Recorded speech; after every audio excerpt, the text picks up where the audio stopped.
রাধে রাধে। আশা করি সবাই ভালো আছেন আর সুস্থ আছেন। আমরা সবাই ভালো আছি। তো আজকে আমার রেসিপি হচ্ছে কাঁঠালের মালপোয়া।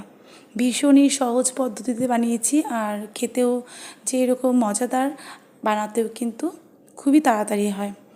তো প্রথমে আমি নিয়ে নিয়েছি অনেক পাকা একটা কাঁঠাল, প্রায় 1 কাপ মতো। প্রথমে আমি কাঁঠালটা থেকে দানা বের করে নিয়েছি আর এবার এটাকে পেস্ট বানিয়ে নিয়েছি। ঠিক এইরকম মিহি একটা পেস্ট বানিয়ে নিতে হবে। এবার একটা নিয়ে নিয়েছি মিক্সিং বোল আর তার মধ্যে দিয়ে দিয়েছি কাঁঠালের পাল্প।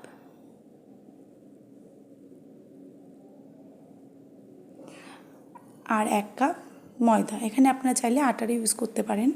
আর 1 কাপ সুজি, 2 চামচ দিয়েছি চিনি, এতে কালারটা ভালো হবে। 1 কাপ দুধ। এবার সমস্ত উপকরণগুলো খুব ভালোভাবে মিশিয়ে নিচ্ছি।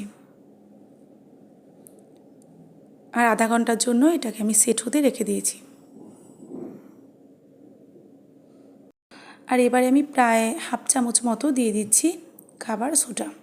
চামচটা ছোটো সাইজ, তো তার জন্য আমি 1 চামচ দিয়েছি, এটা কিন্তু হাফ টিস্পুন।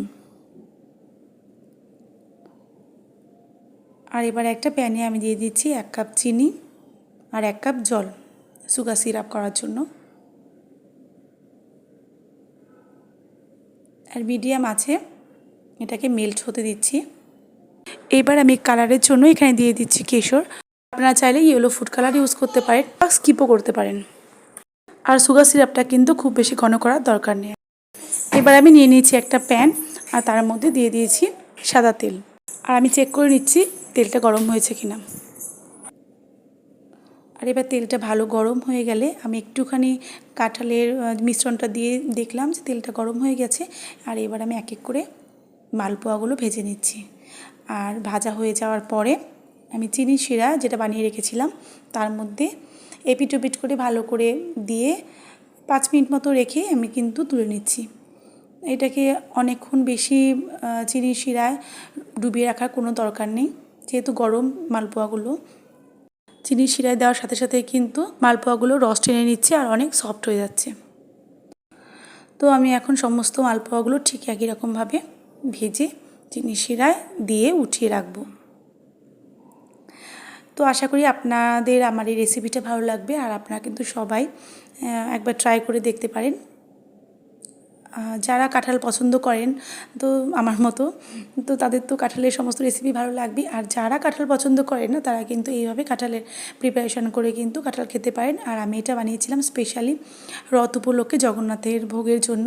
তো সামনেই উল্টো রথ, আপনারাও কিন্তু অবশ্যই জগন্নাথের প্রিয় ফল কাঁঠাল দিয়ে এরকম মালপোয়া বানিয়ে কিন্তু জগন্নাথের রথ উপলক্ষে বা জগন্নাথের ভোগের জন্য কিন্তু বানিয়ে নিতে পারেন। আর জগন্নাথ কিন্তু এরকম মালপোয়া পেলে অনেক খুশি হয়ে যাবে। খুব তাড়াতাড়ি মালপোয়াগুলো ভাজা হয়ে যায়, সাথে সাথে রসে দিয়েই ভোগ লাগিয়ে দিয়েছিলাম আর আপনাদের ভোগ দর্শন করিয়ে দিচ্ছি। আর আমি এখন প্রসাদ পাবো, তো আপনাদেরকে দেখিয়ে দিচ্ছি যে কেমন হয়েছিল মালপোয়াটা, কতটা সফট। নিশ্চয়ই আপনারা দেখে বুঝতে পারছেন কতটা জুসি হয়েছে আর কতটা সফট হয়েছে। তো আশা করি আমার এই কাঁঠালের মালপোয়া রেসিপিটা আপনাদের পছন্দ হবে। আর রেসিপিটা যদি ভালো লাগে তাহলে একটা লাইক করে দেবেন। দেখা হচ্ছে খুব তাড়াতাড়ি নেক্সট আরেকটা ভিডিওতে। ততক্ষণের জন্য রাধে রাধে, জয় জগন্নাথ।